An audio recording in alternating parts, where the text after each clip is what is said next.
Shut up and sit down. Hello everyone, this is Andy from Bigmeks Workshop and Painting Studio, and today I'm painting a Sister Battle Imagifer. I'm painting it to match the vehicle I did in the last Sister Battle video. So I started out again with the Fang, which is GW paint, straight over the black prime, as you would expect. This was all done with the paintbrush, you might be surprised to find out, as I tend to do a lot of the airbrushing work on the bases. The base coat on the cloth work was done in burnt red, which is fast becoming a favourite of mine. Really nice, deep, rich colour, as I've probably already said, and I'm going to reiterate because I like it. It's a really nice colour, and I've just got a couple of thin coats, as you would expect. Getting a really good coverage, what you need to get a decent base. So once we've got the burnt red down, there's a quick look at the model as is. It's a really nice looking fig. I really hope that GW will create plastic ones at some point. I think they'd really do well. So the next is on the staff, which was a base of Rhinox hide GW paint. Gave for a really deep, rich brown, which really stood out against the much lighter armour plating and the bright reds. I really wanted something to stand out nicely on that, keep it vibrant. So I'm going ahead and applying a bit of a beige brown on the ammo packs. Again, keeping these coats really thin. No need to rush. I'm just like, this was a lot of fun to paint this fig. It's been a while since I've actually painted a Sister Battle, and it's been a while since I went and painted purely with the brush. I normally do a bit of airbrushing. So this black work on the guns, I'm using just the Vallejo black primer. Bit of a default black what we're using now. Really nice coverage, quite thin, so it mixes well too. So on all the Imperial sigils and the chains and such, we started out with Brassy Brass, which is a Vallejo colour. As you can see, I'm doing all this with a large layer brush at the minute, which is a GW brush. I tend to use GW brushes. They're decent brushes considering. You can pay a hell of a lot more, but as it stands, I'm just happy quite using the GW ones. And the base on the ropes on the banner itself was done in Tuscar Fir, which is a GW paint. It tends to look quite fleshy, and I wanted just something a little bit of a different colour on the banner ropes, just to break out that stale sort of browns what you would expect on that sort of banner pole. The Purity seal is painted up in Warboss green. Just a simple bit of Warboss green, nothing fancy. Just keep it just to stand it out against the reds. Again, Brassy Brass on the fleur-de-lis at the top.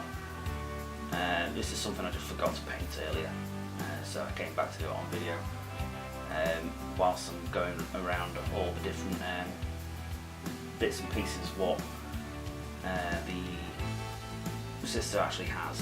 They do have a lot of little details on, so they are quite entertaining to paint because there's loads of stuff to look at. So it's Army painted strong tone, going literally everywhere, on all the brown and all the reds as well. Getting it, and also all the golds. I'm getting it everywhere. This stuff is great. It's a really good colour for most coloured washes, and works well on the golds as well, in particular. Once all that's dried, I'm putting a red wash, again Army painted red tone, on the red work. although I had actually put a bit of strong tone on there as well. I wanted to bring the red up a little bit more.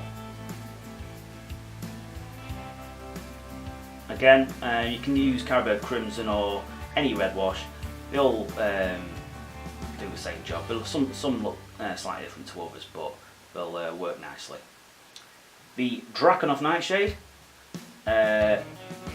was loosely thinned down with just a bit of water, and I wanted to get that all over the armour to add a bit of depth into the armour plating, but I didn't want to use black for it because that would have been too stark on this particular fig.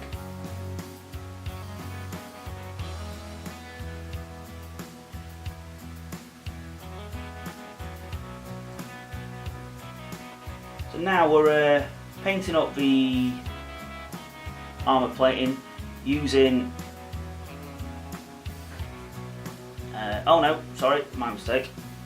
We are using silver, straight silver, lead belcher on the gun. These are all then washed in Null Nile,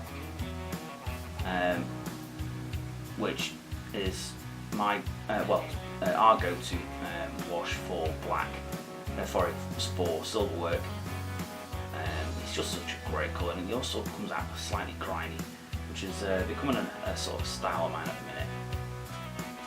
So back onto the armour plating, and the next one is Rust Grey by GW, which is the second part of the GW Tricolour for Space Wolves. So it's quite a baby blue colour. It's very, very bright as a highlight over the top. So you just have to be careful to make sure it's very, very thin, so you get more control of the paint with it. So as you can see, I'm still leaving some of the darker extremities. I wanted to keep the darker shade to the armour where the light wouldn't hit. And back onto the banner itself. The banner was painted in Terra Earth, which was first highlighted with 50/50 of Rakarth Flesh and Terra Earth. So I'm just going over the beige brown with the Terra Earth just to get a bit of a lighter colour to it all, just to bring the first highlight up with just something very similar. So the next step is with the 50/50 of the Rakarth Flesh and Terra Earth, and this is going on quite liberally to the raised areas, anywhere where the light would hit.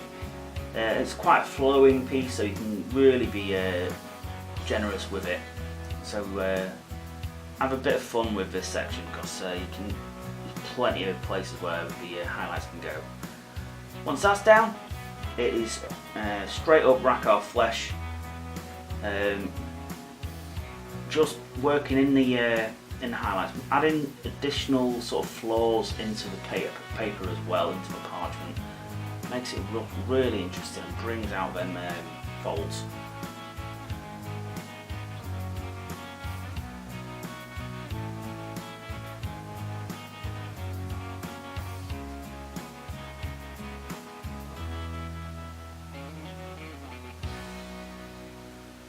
And now I'm just going a slight bit lighter with the Rakarth Flesh and a touch of white or off-white, or any of them sort of spectrum colours what you can work with.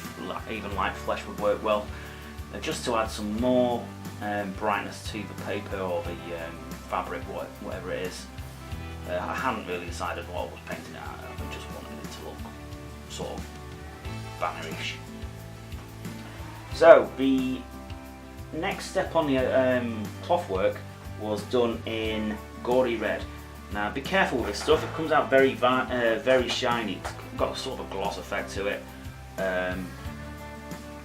So once you do have Gory Red on there, if you're not after a gloss finish, you will need to put a matte over the top.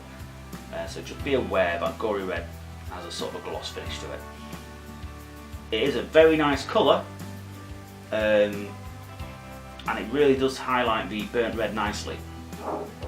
But just be aware, finish will be shiny. So the next step on the armour plating is Fenrisian Grey, the last part of the GW part section of the tricolour on the armour. Just add it to the areas where you'd expect the light to hit and where you want the armour to look like it's the lighter shade of the pale blue armour. Now it is a lovely colour and it goes on really well, but just be careful just to make sure that you've got it nice and thin. Now I do take this one further step up, which is Vallejo's pale grey blue. I want these to not look like Space Wolves. I want them to be in a sort of a grey colour armour. So I just took them a little bit higher with the pale grey blue just on the absolute top shades. Just to take a bit of that Space Wolfiness away from them. And back to the red. The next step of the red was done in Vermilion, which is another model, Vallejo model colour. This was used as pretty much an edge highlight for all the reds. It really stood out nicely against the burnt red and the vermilion, with all the shading on top as well. There you go, this is the current process. I did the same on the eyepieces. I decided that the eye lenses were going to be red. It stands out really nicely against that pale blue armour.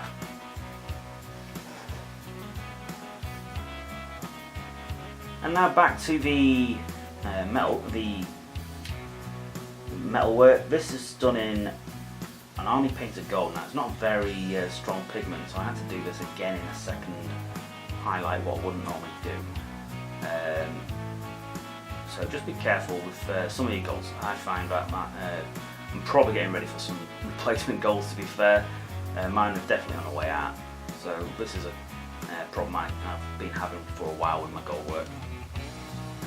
And finally I used a bit of auric armour gold on top of the upper edges of any of the metalwork.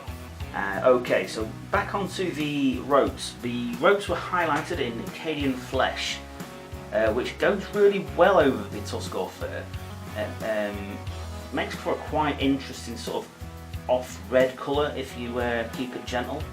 I did a couple of highlights on the roping with various mix of Acadian flesh and light flesh, just to really accentuate the knots in the rope and the way the rope has been twisted. Now this can take a while, depending on how much detail you really want to go into. So just be gentle, take your time, enjoy where the paint's going, and really think about where you want the highlights. You've got there's no rush with this. That's why I decided as you can see, I decided I was going to put some scrolling on, which was done in the black prime. Now I've never actually done this before, so this was just me playing about. Now, I'm sure there's a better way of doing it, so I'm sure if there's any tutorials out there on how to do decent scrolling work, please feel free to drop us a link on the comment section down below. As this was a first for me, even after all these years. So here we are, that's one Sister of Battle Imagifer painted up in sort of a pale blue armour. I really enjoy this fig, but I mean the Sister of Battle's been around for 20 years and they've really held up in the quality. There's a lot of detail on the models. It's just a pity that they are so old now. They really could deal with plastic cat parts. I hope you enjoy this video. This was a fully enjoyable model for me to paint. So if you've got any questions, as always, please feel free to ask us. Drop them in the comment sections below. If you want to see more of what we're doing, please hit subscribe and hit like as well. Share with your friends and share with everybody you know. So any questions, any queries, any comments, drop us a message and we'll try and get back to you wherever possible. Okay guys, thanks for watching.